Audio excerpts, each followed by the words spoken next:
Hello, my fellow nerds. Welcome back to this podcast. This is a spoiler review of Mandalorian Season 3, my bad.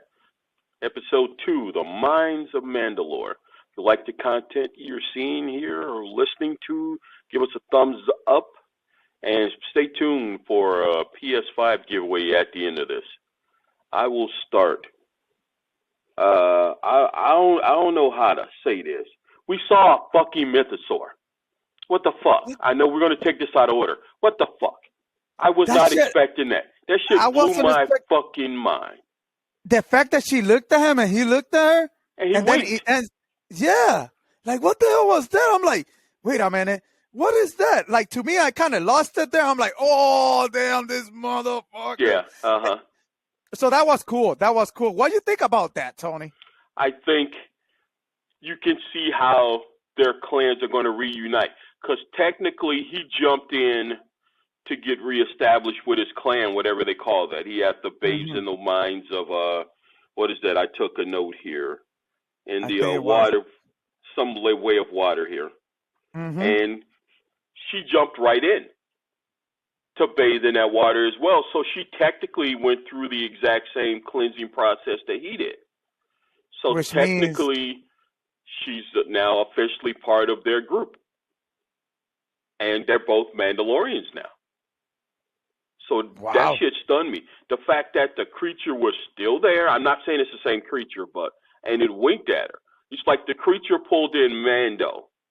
She jumped in to save him, and so technically she did the same thing. And then she brought him back up to the surface. She looks at the creature, right, and then boots herself up, right, and we fade to black, which I think it was perfect. Yes. I think it was perfect. I honestly have to be. You hear that, Last of Us? That's what you end on. I think it was perfect. Yes. Should we say? Look, without no, we're talking spoilers here. Go ahead. To be honest, I love everything about this episode. Yes. Look, I'm gonna tell you. I think. Remember that we talk that between me and you, or was that in the previous episode? I don't know, but I'm just gonna bring it out here. I think that's where Grogu gets the idea of going in a robot to fight. Right. Because if you see, he's looking at the monster, and the monster was like in like a spider type mech. It's called suit. a spider droid.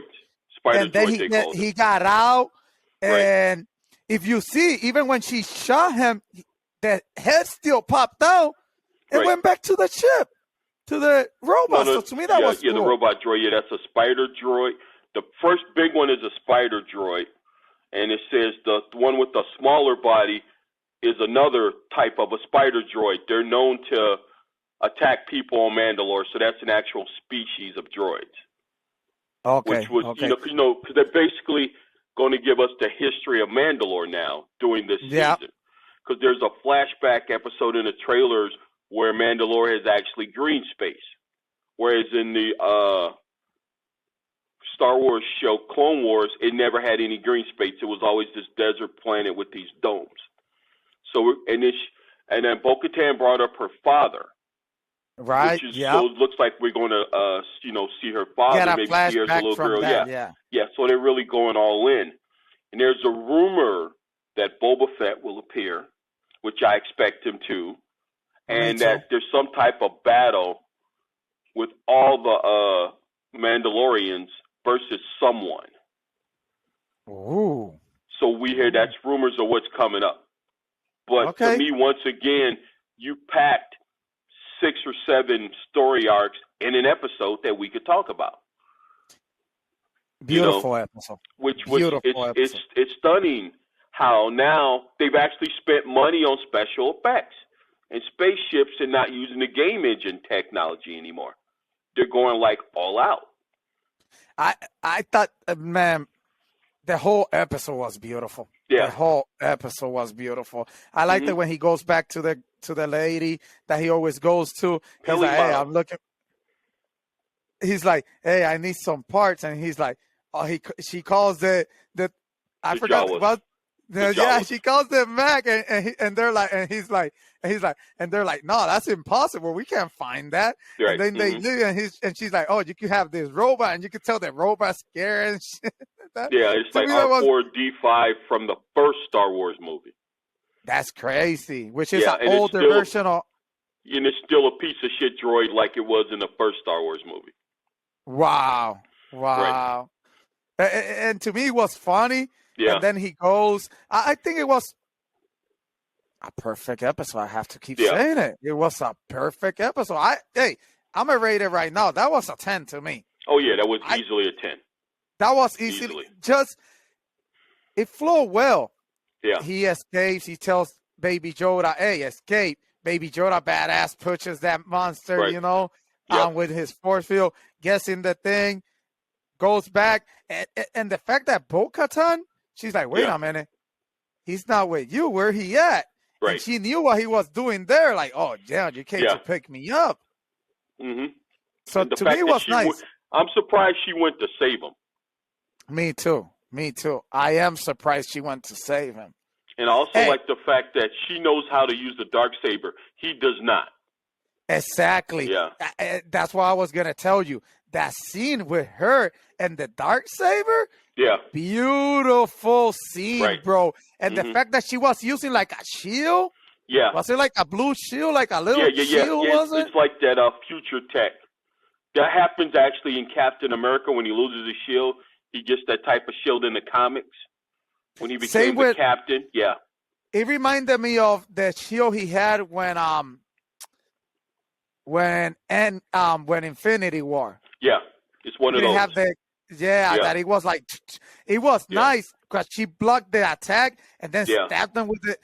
To me, it was a beautiful episode. Everything. It had action, which that's what we want. We want action. You know, those little action scenes. You know.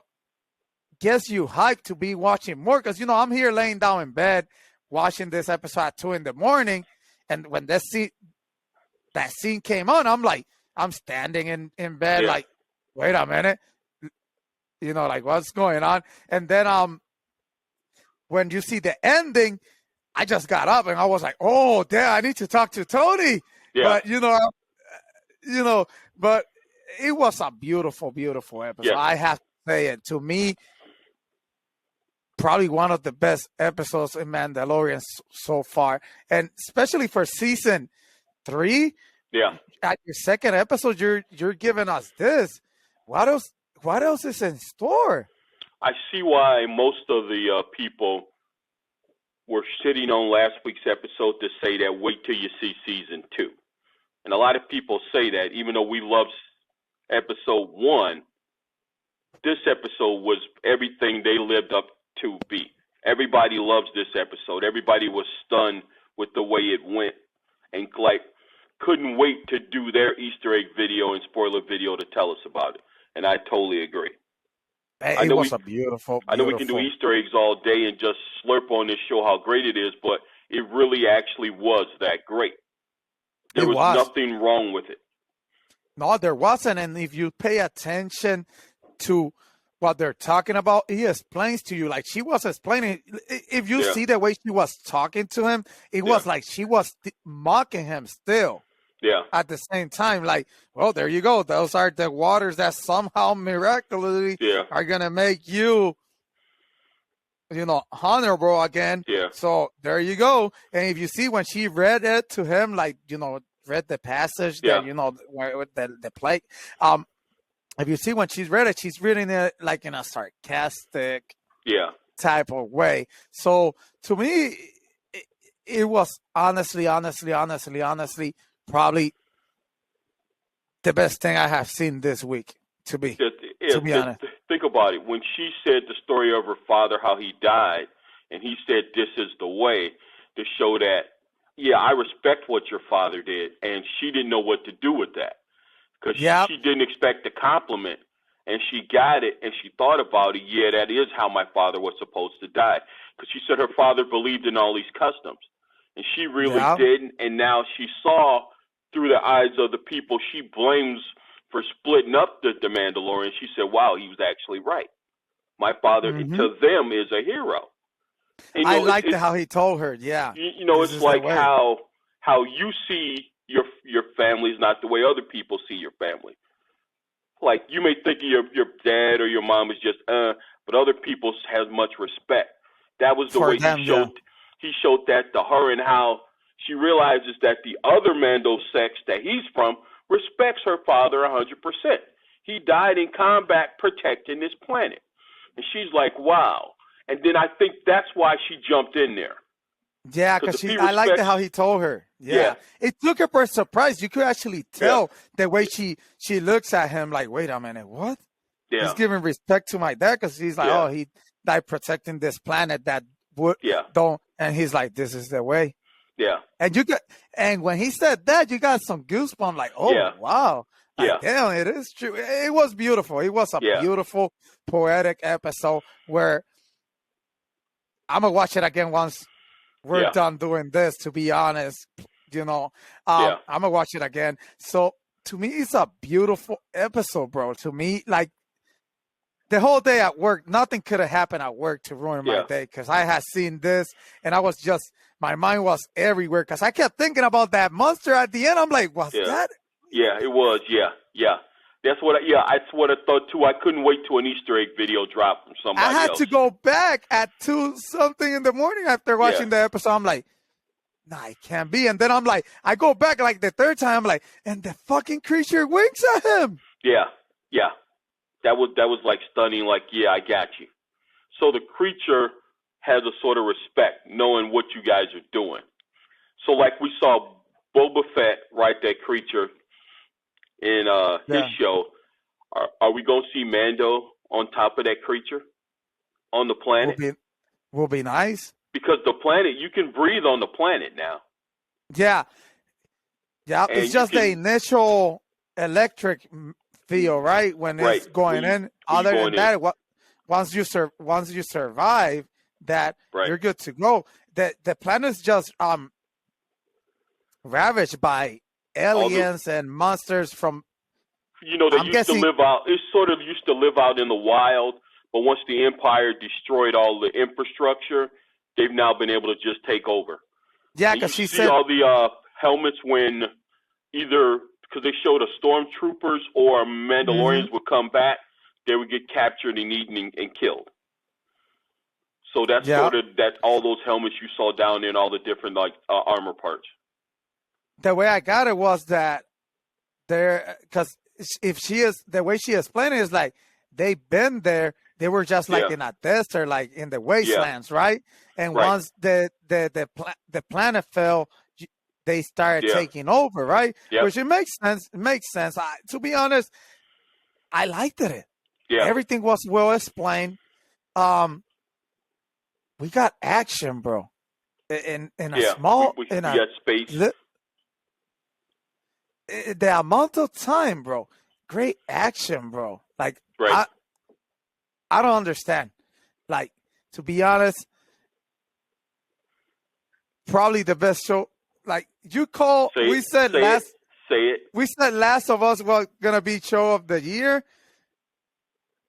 How about we said Pedro Pascal is the guy of the year? Because once you say it, at the end of the day, this show 2 episodes in. Unless shit goes sideways, this could be a perfect season. Think about it. From the middle of January to the middle of May, he's going to be the king of TV, especially when it comes to streaming. Like, no one will have a better 5-month, 6-month period than Pedro Pascal. Yeah, I know Jonathan Majors has Ant-Man and Creed 3 at the box office, but that's going to go away in about 2 weeks. Yeah. As soon as The Last of Us ends on Sunday night, Pedro Pascal still has 5 more weeks of Mando to go. Yeah. That's just how many episodes is Mando? 8 episodes. Ooh. Yeah. So I think he's got 6 episodes to go. So he's got 6 more weeks of this, which is amazing. Probably to the middle of May. Which is amazing. Yeah. To be honest, people, if you're not watching this show, what the hell are you guys doing? Because you guys need to watch this show. Like I said, so many things. And you will kind of expect with so many stories that they're telling that they wouldn't bro, this show flows perfect. Mm-hmm. You start watching it, Yeah. you're like, oh, wow, that's beautiful. Then you go in, watch a scene, you're like, oh, wow. Then you keep watching, and he just keeps on giving and giving, where you're like, what can I find wrong in this episode? Yeah. Like, I want people to point out what's wrong in this episode, because to be honest, I thought it was a perfect episode. But how are they getting so much in so little time? Because this episode was only about 35 minutes when you take away the credits and all of that. And yet they put so much in there. And it's like, wow. It's this shit's crazy how good this show is. Still with all the problems and his ego about not showing his face. To where now he seems to have embraced it. And because he knew he had The Last of Us in his back pocket. And now he basically, with these two shows, can write his own ticket and do whatever the hell he wants. And I think I would probably follow. No matter, even if everybody said it was bad, I would at least watch it one time. Oh, yeah. Because he's like the king of TV right now. He is. We have to give it to Pedro Pascal. He is an amazing actor. And I think, like you said, you can still tell by, even though you're not seeing his face, you can still tell by the way he talks and whatnot that, he's just being a badass, the way he got out of the ship, because, Grogu tells him, like, are you going to go check that? Yeah. And then he's like, well, you're going to have to stay. And then he goes and comes. To me, he was perfect. He was perfect. Mm-hmm. Yeah. There's nothing wrong. A 10. He gets a 10 from me. Yep, it gets a 10. And, remember, we have to find out what happens once he got out of the water next week. Oh, yeah. So I can't wait for next week's episode. That episode is actually going to be big as well. And it really makes you want more right away. I know a lot of people the only complaint is that they're still debuting these shows at 2 a.m. in the morning. That's the only complaint. But I understand it. You're not going to go on Sunday against HBO, whether I like The Last of Us or not. You're not going to compete with HBO. They own Sundays. That's given to them no matter what show they put there. So establish the 2 a.m. in the morning. Keep it this way. I don't mind getting up early to see it. I like that, actually. And to be honest, if you really think about the whole situation with the show at 2 in the morning, like you said, it's nice to watch it before going to work. Yeah. And if you can't catch it before going to work, you got something nice to watch after a stressful day at work. Yep. And, if you got somebody like us that we already seen it and we recommend it, you can't go wrong with it, because at the end of the day, it's something you're going to still see at the end of the day when you get out of work. So to me, I think it's perfect. Would I like to see them on like a Sunday? It would be nice. But like you said, do you really want to compete with HBO at that point? Nah. So, I think what they're doing is good. I think, how was it when they were releasing She-Hulk and Andor? Wasn't like Andor? It's the same thing. They do better in piracy than they do at the peak of Game of Thrones because there wasn't much piracy. So a lot of people don't want to pay for the streaming service and they pirate the show. So now they do, at the end of the year, the top 10 pirated shows, and all the Marvel shows were in the top 10 last year. Where the She-Hulk, Miss Marvel, and Andor, the Star Wars show, Moon Knight. So yeah, they may not get the Nielsen ratings, but that they should. But you also got to look at that. It's the same with The Last of Us. It's only number 4 in the ratings because the numbers from HBO aren't counted because that's not a streaming service if you have it on your cable or satellite deal. It's only counted as streaming because of HBO Max. If you put those numbers together, that's easily the number 1 show. It's the same for that show Yellowstone. If you put the NBC, whatever channel it appears on cable, Paramount, with the actual Peacock Plus numbers, it makes it a much bigger show, which would also probably be the number 2 show. Yeah. So ratings-wise, they're not worried about that. It's the toys they sell. It's the pirate numbers they do because that lets you know people care and people watch. Yeah. And because streaming services are expensive. You know, it was great. It's nice to have streaming, but since you broke up cable, all this shit is, you know, saturated now. And you got to pick and choose what you get. Or a lot of people wait, like they'll wait till week 8. They'll wait till this week now. They'll get The Last of Us for the 10-day trial, binge the entire season, and then on day 9, they'll just cancel the subscription. They'll do the same with Disney Plus. When a Marvel or Star Wars show come out, wait till this the last episode, binge it real quick and go. And that's the one thing that Netflix doesn't have because they release the whole season or half the season at once. Mm-hmm. So that is why Netflix always has strong numbers in the Nielsen ratings, because they give you a season of a show every single week. Yeah, that's true. And so that way you get a chance to check it out whether you like it or not. You get 2 episodes in, you ate it. Don't worry, 3 days later, another show will come out. Yeah. But as much as I want this show to be like Netflix, I'm glad that it comes every week. Me too, So because that it way gives I us have time to wait. Yeah. No, plus it gives us the time to talk about each episode and whatnot. Yep, and actually appreciate it and enjoy it. But other than that, I think we're done here, right? Yeah, because it's hard to top a 10. It's a 10. What else can you praise out of 10? This probably isn't the best show of this season.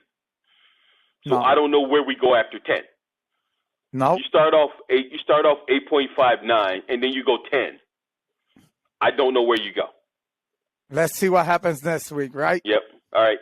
And everybody out there watching, if you like what we say here, give us a comment, give us a thumbs up, and you can be entered in our giveaway at 5,000 subscribers to get a free brand new PS5. Deuces, nerds.